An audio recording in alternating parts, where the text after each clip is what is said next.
नाज़रीन आदाब, आप देख रहे हैं 9 PM खबरनामा। मैं हूं आपके साथ अबू हुरैरा। सबसे पहले सुर्खियों पर एक नजर।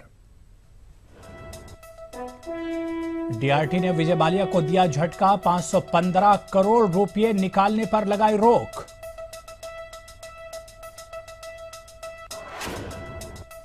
हाईवे हादसे पर स्मृति ईरानी को महलू के अहले खाना ने घेरा, मदद नहीं करने का लगा इल्जाम। वजारत बराए फरोग इंसानी वसाइल ने इल्जामात को बताया है बेबुनियाद।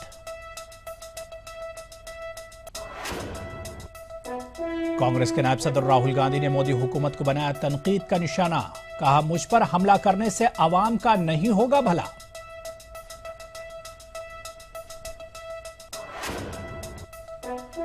गुजरात में दहशतगर्दों के दाखिल होने के बाद गुजरात, दिल्ली और दीगर शहरों में हाई अलर्ट, मजहबी मकामात पर सिक्योरिटी में इजाफा। यूपी असेंबली में मुजफ्फरनगर फसादात पर सहाय कमेटी की रिपोर्ट पेश किए जाने पर सियासी बयानबाजी तेज, कमीशन ने यूपी हुकूमत को दी है क्लीन चिट। मुल्क भर में अक़ीदत व एहतराम के साथ मनाई गई महाशिवरात्रि, आलमे अमन के लिए खास दुआओं का इनेकाद।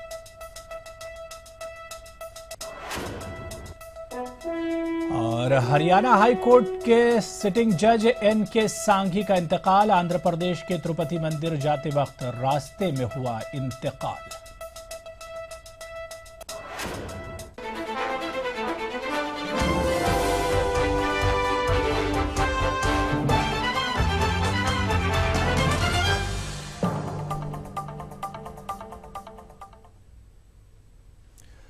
तो चलिए 9 PM खबरनामे की शुरुआत सहाय रिपोर्ट से करेंगे, जिस पर एक तरह से सियासी बयानबाजियों का दौर चल रहा है और इस पर पूरी तरह से सियासत हो रही है। मुजफ्फरनगर फसादात की जांच के लिए 9 सितंबर 2013 को जस्टिस सहाय कमीशन तश्कील दी गई थी। कमीशन ने इतवार को अपनी रिपोर्ट यूपी असेंबली में पेश की, जिसके बाद सियासी पार्टियों का रद्द अमल शुरू हो चुका है। इस रिपोर्ट में उस वक्त के एसएसपी सुभाष चंद्र दुबे और इंटेलिजेंस इंस्पेक्टर प्रबल प्रताप सिंह को मोर्द इल्जाम ठहराया गया है, जबकि यूपी की हुक्मरान जमात समाजवादी पार्टी को कमीशन ने क्लीन चिट दिया है, जिसे कुछ सियासी लीडर मशकूक निगाहों से देख रहे हैं। देखिए हमारी खास रिपोर्ट। मुजफ्फरनगर फसादात के मुतासरीन को इंसाफ दिलाने के लिए जस्टिस विष्णु सहाय कमीशन तश्कील दी गई थी। इस एक रुकनी कमीशन ने इतवार के रोज अपनी रिपोर्ट यूपी असेंबली में पेश की। रिपोर्ट में मकामी इंतजामिया और इंटेलिजेंस की नाकामी को जिम्मेदार बताते हुए उस वक्त के एसएसपी सुभाष चंद्र दुबे और मकामी इंटेलिजेंस इंस्पेक्टर प्रबल प्रताप सिंह को फसाद के लिए मौरूद इल्जाम ठहराया गया है, जबकि उत्तर प्रदेश की समाजवादी पार्टी की हुकूमत को क्लीन चिट दिया और दूसरी तरफ रिपोर्ट में बीजेपी एमएलए संगीत सोम के खिलाफ मजीद कोई कार्रवाई न करने की हिदायत दी गई है।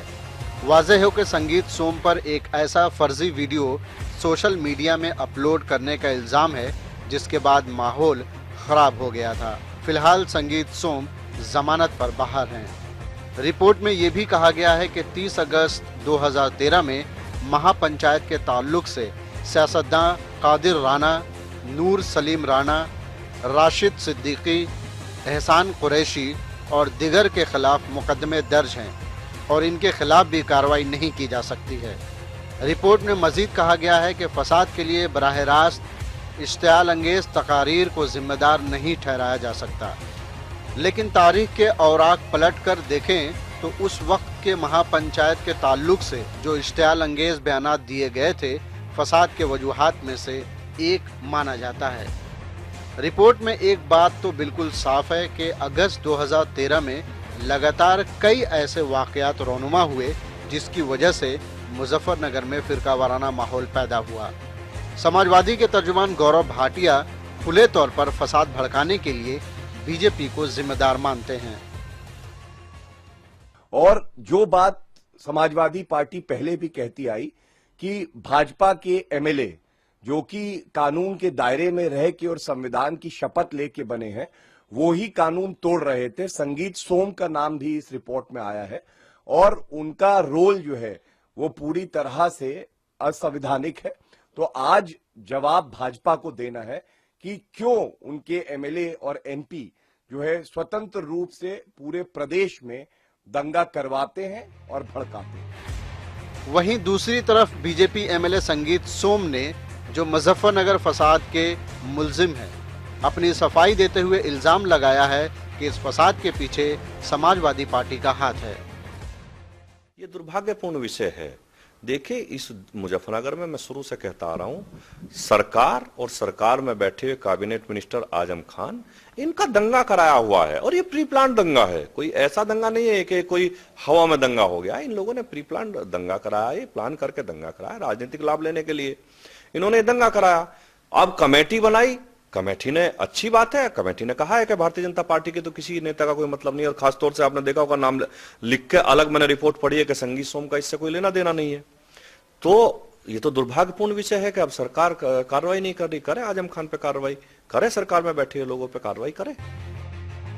बहुजन समाज पार्टी की सरबराह मायावती ने जस्टिस सहाय की रिपोर्ट को खारिज करते हुए इल्जाम लगाया है कि इस रिपोर्ट के जरिए रियासत की हुक्मरां जमात समाजवादी पार्टी को बचाने की कोशिश की गई है। जस्टिस विष्णु सहाय ने फसाद के दौरान मीडिया पर मामले को तूल देने और अफवाहें फैलाने का इल्जाम लगाया है। अब रिपोर्ट पर सियासी बयानबाजी का सिलसिला शुरू हो चुका है, लेकिन समाजवादी पार्टी को क्लीन चिट और कुछ सियासी लीडरों के खिलाफ कार्रवाई न करने की हिदायत लोगों के गले से उतर नहीं पा रही है। Bureau report, ETV news. तो चलिए यहां पर छोटा सा ब्रेक लेंगे और ब्रेक के बाद आपको बताएंगे विजय माल्या के बुरे दिनों के बारे में। छोटे से ब्रेक के बाद।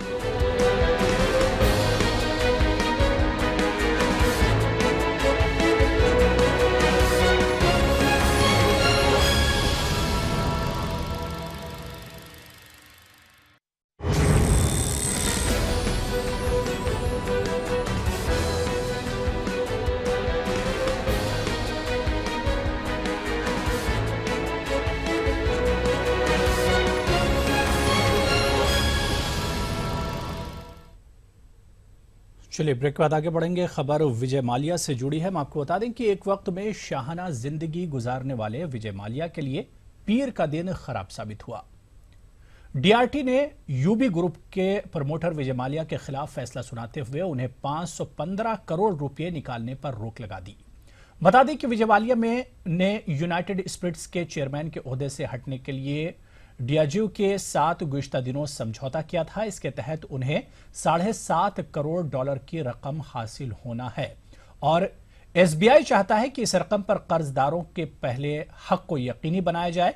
वाज़ेह है कि एसबीआई ने कर्ज की अदायगी नहीं करने पर विजय माल्या के खिलाफ डीआरटी का दरवाजा खटखटाया था। एसबीआई की सरबराही वाले बैंकों ने किंगफिशर एयरलाइंस को 7,000 करोड़ रुपए से ज्यादा कर्ज दिया है।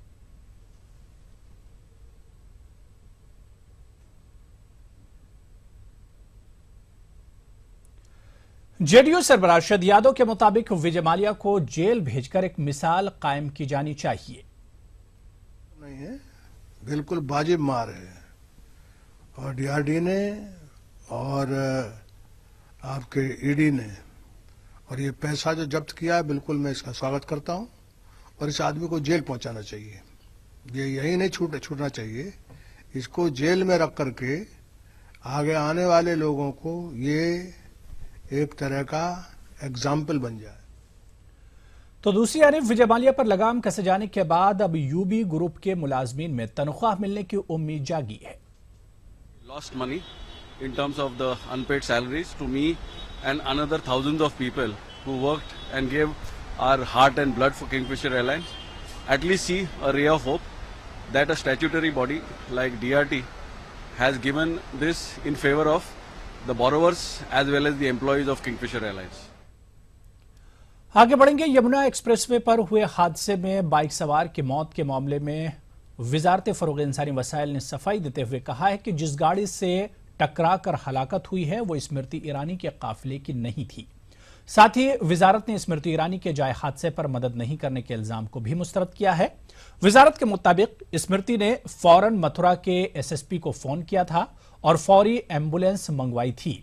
वाज़ेह है कि हादसे का शिकार हुई लड़की ने स्मृति ईरानी पर उनके जख्मी वालिद की मदद नहीं करने का इल्जाम लगाया है। वहीं इस मामले में पुलिस ने एफआईआर दर्ज कर ली है।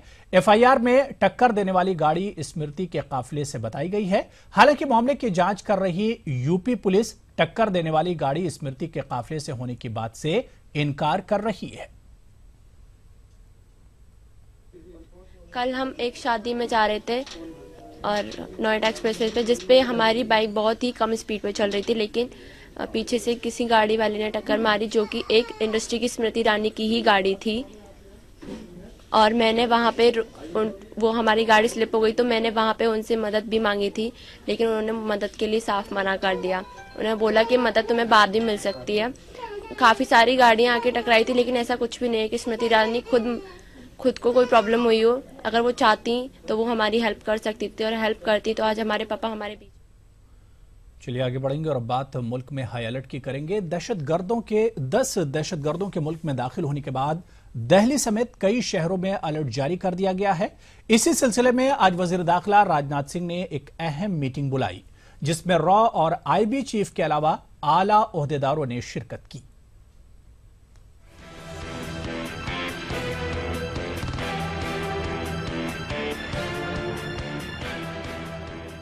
10 दहशतगर्दों के मुल्क में दाखिल होने की खुफिया जानकारी के बाद दिल्ली समेत अब कई शहरों में अलर्ट जारी कर दिया गया है। खुफिया एजेंसियों के मुताबिक पाकिस्तान से आए लश्कर तैयबा और जैश मोहम्मद के मिलिटेंट शिवरात्रि के मौके पर हमले की फिराक में हैं। इसी सिलसिले में मरकजी वजीर दाखिला राजनाथ सिंह ने एक अहम मीटिंग बुलाई, जिसमें रॉ और आईबी के चीफ के अलावा आला ओहदेदारों ने शिरकत की। NSA अजीत डोवल ने भी मीटिंग में वीडियो कॉन्फ्रेंसिंग के जरिए शिरकत की। हमें विश्वास है कि देश की एजेंसीज और गृह मंत्रालय इन सारी बातों का संज्ञान लिए हुए है और देश और सरकार हर प्रकार से सक्षम है हर प्रकार की चुनौती से निपटने के लिए। ऐसा पहली बार हुआ है कि पाकिस्तान के NSA की तरफ से जानकारी दी गई है, इसको कैसे आप देखते हैं? निश्चय ही आतंकवाद को लेकर के भारत की नीति सदा से स्पष्ट रही है और यदि भारत की आतंकवाद के प्रति जो जीरो टॉलरेंस फॉर टेररिज्म की नीति है, इससे दूसरे देशों को भी ये बात ध्यान में आ रही है कि यही अंततः इसका समाधान है, तो ये एक संतोषजनक बात है, क्योंकि आतंकवाद का कोई दीन धर्म, कोई मजहब, कोई धर्म नहीं रहता और आतंकवाद आतंकवाद है और सारे विश्व के लिए ये चुनौती है। जराये के मुताबिक हिफाजती एजेंसियों ने गुजरात के रास्ते मुल्क में दाखिल हुए 10 दहशतगर्दों की दिल्ली तक पहुंचने पर तशवीश जाहिर की है। 10 दहशतगर्दों के हिंदुस्तान में दाखिल होने की खबर पाकिस्तान के NSA नासिर खान जंजुआ ने हिंदुस्तान के NSA अजीत डोवल को दी। पाकिस्तान की तरफ से मिली जानकारी के बाद गुजरात में अलर्ट जारी कर दिया गया और बाद में खुफिया एजेंसियों ने दिल्ली पुलिस को भी दहशतगर्दाना हमले के हवाले से अलर्ट जारी किया है। Bureau report, ETV news. चलिए यहां पर रुकेंगे एक और छोटे से ब्रेक के लिए।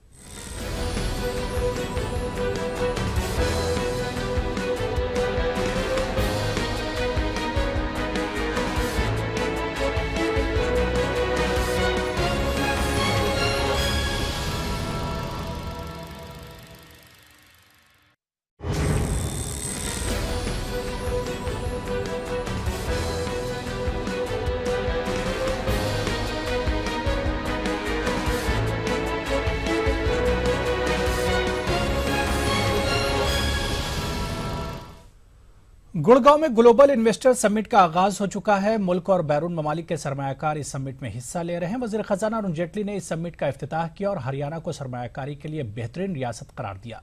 लेकिन अब देखना यह होगा कि यह समिट हरियाणा हुकूमत के लिए कितनी सूदमंद साबित होती है।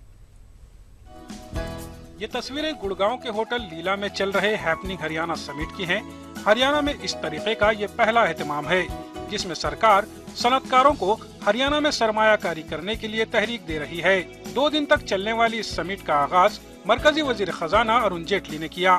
जेटली ने दावा किया कि सरमायाकारों के लिए हरियाणा से अच्छी कोई और रियासत हो ही नहीं सकती। What is it that the investor is going to look at if he looks at a state like Haryana? Haryana obviously has several advantages. And I think the greatest advantage that Haryana has is its proximity to the national capital. It's a natural advantage Haryana has. इस summit के जरिए सरकार इस कोशिश में है कि रियासत के लिए ज्यादा से ज्यादा सरमाया इकट्ठा किया जा सके। वजीर आला मनोहर लाल ने भी सनतकारों से खिताब किया। सीएम ने सरमायाकारों को भरोसा दिलाया कि वो हरियाणा में उन्हें हर सहूलत मुहैया करवाएंगे और पूरी सिक्योरिटी देंगे। Let me assure you that I will personally look at each of the suggestions that have been or will be made today and tomorrow. We will do everything to further reduce the cost of doing business and to enhance the ease of doing business in Haryana. Please allow us to benefit from your thoughts and rich experience. वजीर rail Suresh प्रभु और वजीर शहरी तरक्कियात वेंकैया नायडू ने भी हरियाणा को सरमायाकारी के लिहाज से एक फायदेमंद रियासत करार दिया। Shape the future. We need huge investment and there are large number of people with big pockets sitting here, so they will make that investment, and the private sector led growth is something that we really need for the country. And we have such great industrialists, entrepreneurs from different parts of the world also here. So what is the job of a ministry like mine? What we have to do is to make sure that we invest little bit of money into the future growth of the country by creating infrastructure for the state. They are selling under Amrut, Atal Mission for Regeneration and Urban Transformation. Lot of funding is going to come to the cities from the center, and there is a scope for PPP model, public-private partnership. So people who are interested, they can join this smart city project and also Amrut projects in a big way. The third one is the housing for all. I am very happy that the finance minister in the recent budget has given all the concessions, all the incentives for the housing sector. I am confident the Prime Minister's vision of housing for all by 2022 will become a reality. इस 2 रोजा investor summit में न सिर्फ मुल्क बल्कि बैरून ममालिक से भी सरमायाकार पहुंचे हैं। चीन और जापान समेत कुल 12 ममालिक इस समिट में पार्टनर कंट्री के तौर पर शामिल हुए हैं। लेकिन अब इंतजार इस बात का है कि क्या रियासती हुकूमत अपने भारी भरकम सरमाया लाने के दावे को पूरा कर पाएगी। ETV न्यूज के लिए गुड़गांव से धर्मवीर शर्मा के साथ ब्यूरो रिपोर्ट। रिलायंस जियोनेट ने खेल शौकीन को बड़ी सौगात दी है। मुल्क के 6 बड़े क्रिकेट स्टेडियम्स में खेल शौकीन वाईफाई के जरिए हाई स्पीड इंटरनेट 4G का लुत्फ उठा सकते हैं। जिन मखसूस स्टेडियम्स में रिलायंस ने सहूलियात मुहैया कराई है, इनमें हिमाचल प्रदेश का धर्मशाला स्टेडियम, मुंबई का वानखेड़े स्टेडियम, पंजाब का मोहाली स्टेडियम, दिल्ली का फिरोज शाह कोटला क्रिकेट मैदान, बेंगलुरु का चिन्नास्वामी स्टेडियम और कोलकाता का ईडन गार्डन शामिल हैं। तो क्रिकेट मैच के साथ उठाइए 4G इंटरनेट लुत्फ और स्टेडियम से अपनों को करें लाइव अपडेट। रिलायंस जियोनेट अब आपके एंजॉय को डबल कर रहा है।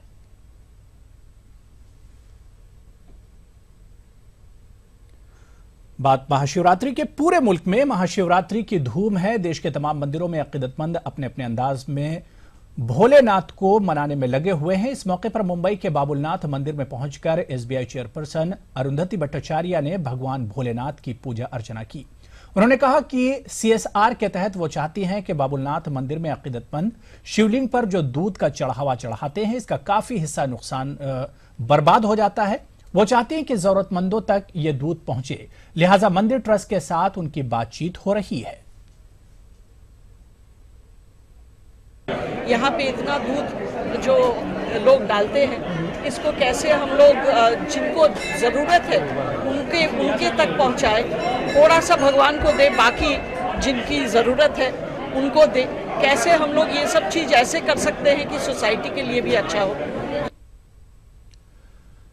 तो इस बुलेटिन में नाज़रीन अभी फिलहाल इतना ही। चलते चलते तिरछी नजर का मजा लीजिए, लेकिन उससे पहले आपको याद दिला दें कि आप हमारी वेबसाइट urdu.pardesh18.com पर मजीद खबरें तफसील से देख सकते हैं। आदाब।